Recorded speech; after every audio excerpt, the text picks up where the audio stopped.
सोनम वांगचुक आज लद्दाख में एक प्रोटेस्ट कर रहे हैं जिसमें लद्दाख के आधे से ज्यादा लोग उनके साथ खड़े हैं। लेकिन सरकार को ये चीज बिल्कुल भी पसंद नहीं आ रही है। कभी वो सोनम वांगचुक के खिलाफ अरेस्ट वारंट निकाल देते हैं या कभी उनके ऊपर एलिगेशन लगा देते हैं कि तुम्हारे पाकिस्तान से लिंक है। तो आओ चलो इस वीडियो में ये जानते हैं कि उनकी मांगे क्या है सरकार से, जिस चीज के लिए वो प्रोटेस्ट कर रहे हैं, और क्या सच में सोनम वांगचुक के लिंक पाकिस्तान से हैं और इस चक्कर में वो इंडिया के अंदर प्रोटेस्ट करवा रहे हैं। तो चलो जानते हैं पूरी सच्चाई इस वीडियो में। लद्दाख के लिए और व्यक्तिगत मेरे लिए सबसे बड़े दुख का दिन है।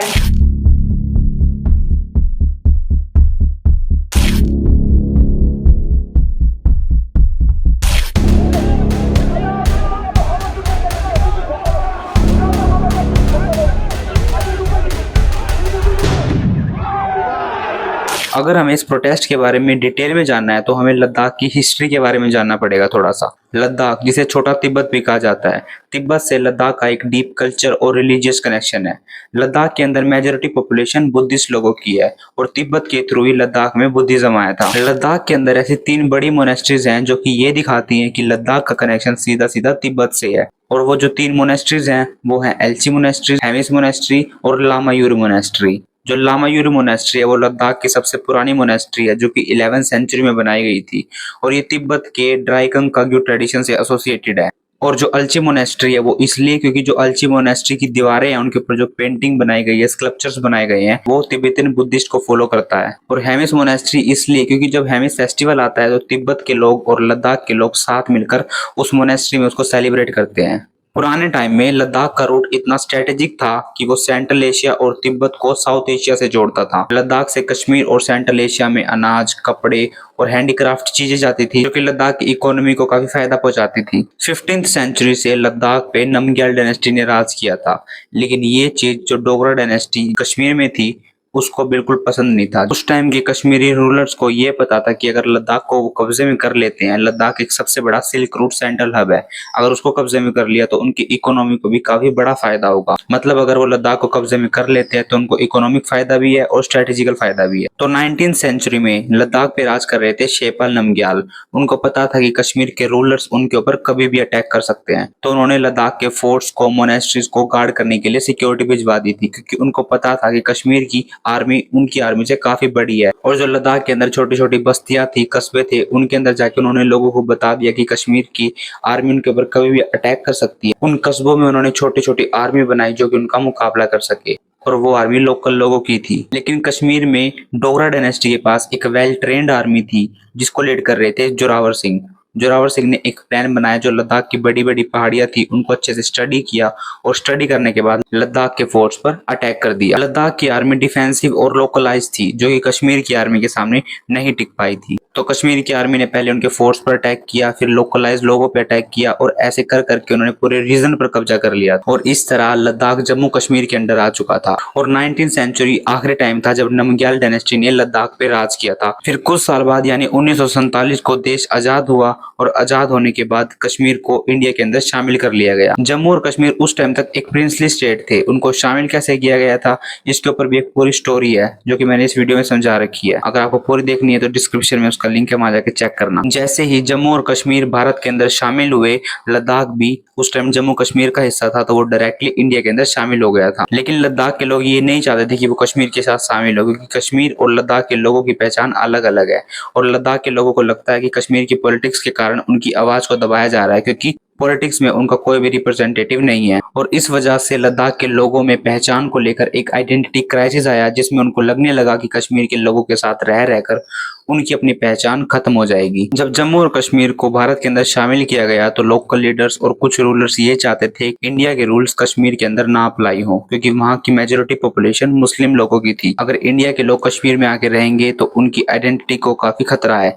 इसलिए कश्मीर के लोकल लीडर्स चाहते थे कि इंडिया के रूल्स यहाँ अप्लाई ना हो। इसलिए भारत की सरकार ने कश्मीर पे आर्टिकल 370 लगाया, जो कि कॉन्स्टिट्यूशन के पार्ट 21 में आता है। इसमें आर्टिकल 370 का मतलब ये है कि जिस स्टेट पर भी ये लगाया जाता है वो स्टेट अपना खुद का लॉ, अपना कॉन्स्टिट्यूशन बना सकता है। उस स्टेट पर सेंट्रल गवर्नमेंट का कोई भी रूल अप्लाई नहीं होगा। इसके अलावा जम्मू कश्मीर में 1994 में आर्टिकल 35A को फॉर्मली इम्प्लेंट किया गया। इस आर्टिकल को इम्प्लेंट करने का मकसद था कि लोकल पॉपुलेशन के इंटरेस्ट और आइडेंटिटी को प्रोटेक्ट रखना। आर्टिकल 35A ने जम्मू कश्मीर की स्टेट गवर्नमेंट को पावर दी कि वो अपने लोकल लोगों यानी परमानेंट परमानेंट रेजिडेंट के लिए राइट्स बेनिफिट डिसाइड कर सके। आर्टिकल के अनुसार स्टेट में जो भी वैकेंसी निकलेगी गवर्नमेंट की होगी, स्कॉलरशिप की होगी, उसका फायदा सिर्फ लोकल लोग उठा सकते हैं। लेकिन लद्दाख के लोगों को लगता था कि कश्मीर में जो आर्टिकल लागू हुआ है 370 और 35 से, उनका फायदा सिर्फ कश्मीर के एलाइट्स और ब्यूरोक्रेसी को हो रहा है। इसके दो मेन रीजन हो सकते हैं। पहला तो होगा कल्चर डिफरेंस, दूसरा हो गया जियोग्राफिकल और एडमिनिस्ट्रेटिव डिस्टेंस। कल्चर डिफरेंस इस चक्कर में लद्दाख में मेजोरिटी पॉपुलेशन थी शिया मुस्लिम और बुद्धिस्ट लोगों की,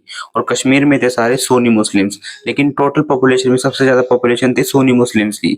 इसलिए जो वहाँ के पॉलिटिकल लीडर्स थे, लोकल लीडर्स थे, वो सारे चाहते थे मेजोरिटी पॉपुलेशन को सारे फायदे मिले, क्योंकि बाद में वोट भी तो मेजोरिटी पॉपुलेशन ही देगी। और जियोग्राफिकल और एडमिनिस्ट्रेटिव डिस्टेंस इस चक्कर में, क्योंकि लद्दाख का पॉलिटिकल सेंटर श्रीनगर में था, वहां से काफी दूर, इसलिए लद्दाख में कोई भी प्रोजेक्ट इम्प्लीमेंट करना हो या तो वो बहुत लेट होता था, या लेट होते होते वो प्रोजेक्ट ही खत्म हो जाता था। इसके अगेंस्ट लद्दाख के लोगों ने आवाज भी उठाई। 1980 में बुद्धिस्ट कम्युनिटी के लोगों ने ये देख लिया था कि श्रीनगर में अगर कोई भी प्रोजेक्ट डेवलपमेंट का बात होती है, वो सिर्फ कश्मीर वैली और जम्मू तक ही सीमित रहती है। लद्दाख के अंदर लोग प्रोजेक्ट डेवलपमेंट की बात ही नहीं करते। फिर इस चीज को देखते हुए लद्दाख बुद्धिस्ट एसोसिएशन ने एक बड़ा कदम उठाया।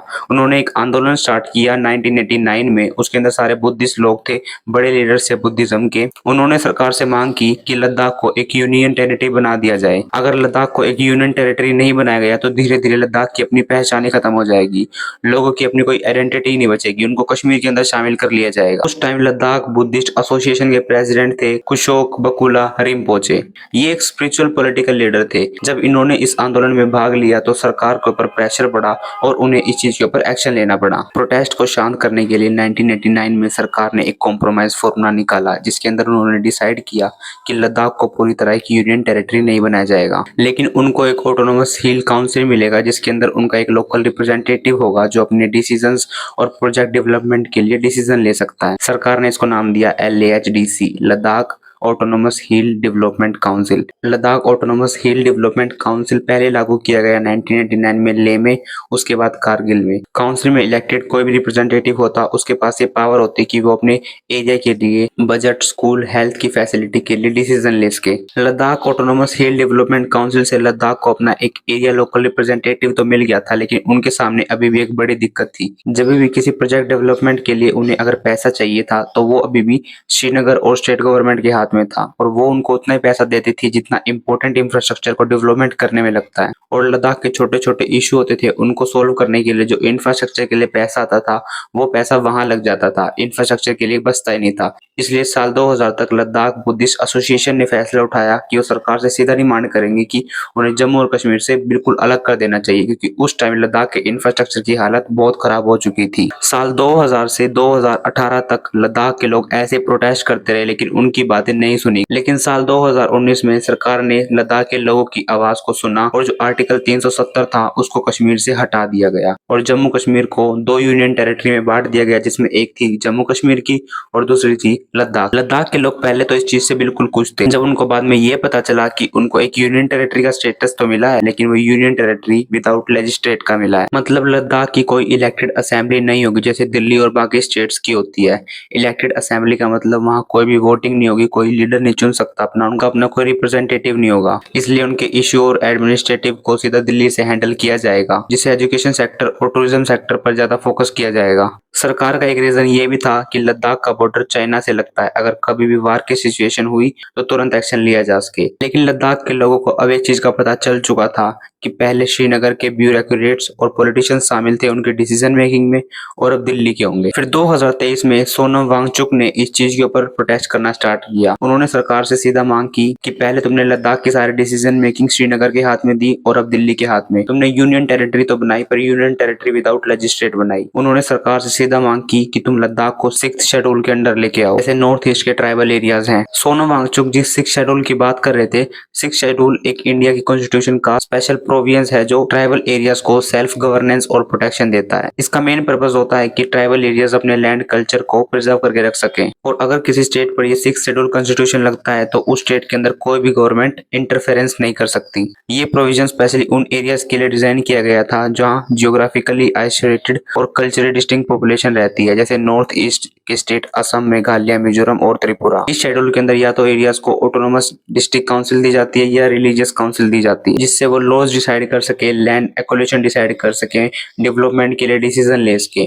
और सोनम वांगचुक भी यही चाहते थे कि लद्दाख के अंदर भी यही 6 शेड्यूल लागू हो, जिससे कि उनका एक लोकल रिप्रेजेंटेटिव हो और सारे डिसीजन खुद ले सके, जिससे बाकी स्टेट उनके डिसीजन मेकिंग में साथ ना आ सके। लद्दाख शुरू से ही एक आइसोलेटेड एरिया रहा है और लद्दाख के लोगों को डर था कि बाहर से लोग आएंगे, इन्वेस्ट करेंगे लद्दाख में और सारी जमीनें खरीद लेंगे, और जो लोकल लोग लद्दाख में रहते हैं उनकी आइडेंटिटी बिल्कुल खत्म हो जाएगी। इस प्रोटेस्ट के लिए सोनम वांगचुक ने 35 दिन तक हंगर स्ट्राइक भी की थी। सोनम वांगचुक के इस प्रोटेस्ट में लद्दाख के लोगों ने उनका पूरा सपोर्ट किया और लद्दाख की 2 लोकल ऑर्गेनाइजेशन ने भी इनका पूरा सपोर्ट किया, जो कि थी ले अपेक्स बॉडी और दूसरी थी कारगिल डेमोक्रेटिक अलायंस। ले अपेक्स बॉडी बेसिकली लद्दाख की ले वाले एरियाज के लीडर और मोंग्स का ग्रुप है जो अपने राइट्स और डेवलपमेंट के लिए सरकार से बात करते हैं, और Kargil democratic alliance Kargil side का ग्रुप है जो मुस्लिम मेजोरिटी एरिया के लोगों को रिप्रेजेंट करता है। वैसे तो ये ऑर्गेनाइजेशन 2 अलग अलग एरियाज के हैं, लेकिन सोनम वांगचुक के साथ ये दोनों एक साथ खड़े थे क्योंकि इनको पता था एरिया के इशू से ज्यादा बड़ा लद्दाख का इशू है। दोनों लोकल ऑर्गेनाइजेशंस ने अपने अपने एरियाज में जाके लोगों को बताना शुरू किया कि अगर 6 शेड्यूल नहीं लागू किया गया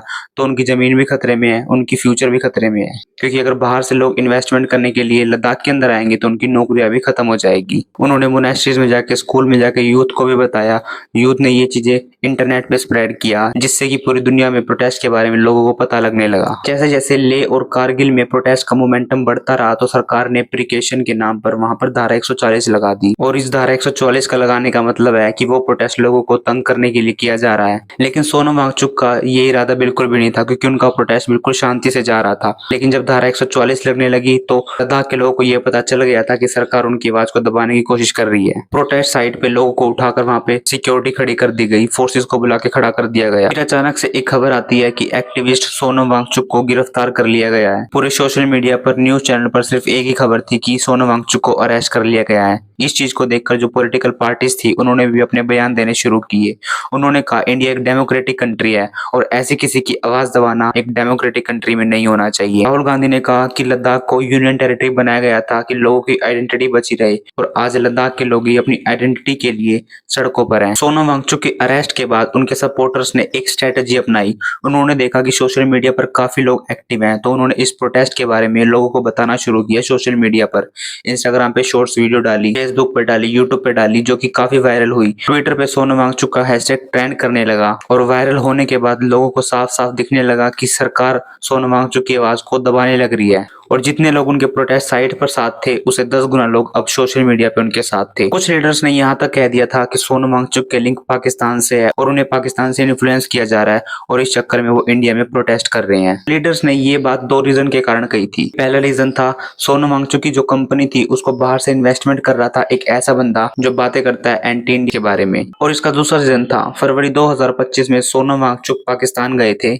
लेकिन वो पाकिस्तान किसी बिजनेस या कंपनी इन्वेस्टमेंट के लिए नहीं गए थे, बल्कि उनको कॉन्फ्रेंस में बुलाया गया था जिसे यूनाइटेड नेशन ने करवाया था, जिसका नाम था ब्रीथ पाकिस्तान 2025। सोनम वांगचुक के ऊपर शक था कि जब वो पाकिस्तान गए थे वहां से उनको इन्फ्लुएंस किया गया, और जब लद्दाख में आके उन्होंने प्रोटेस्ट करवाया। इसी शक के कारण सोनम वांगचुक को अरेस्ट कर लिया था। ये अरेस्ट उनके सपोर्टर के लिए एक डेमोक्रेटिक राइट पर अटैक था। जो संयुक्त किसान मोर्चा था उसने भी सोनम वांगचुक के हित में आवाज उठाई। अभी तक सोनम वांगचुक को रिलीज नहीं किया गया और फिलहाल अभी ये प्रोटेस्ट चल ही रहा है, लेकिन 6 अक्टूबर 2025 को न्यू दिल्ली में लद्दाख रिप्रेजेंटेटिव और सेंट्रल गवर्नमेंट के बीच इस मुद्दे पर एक मीटिंग होगी।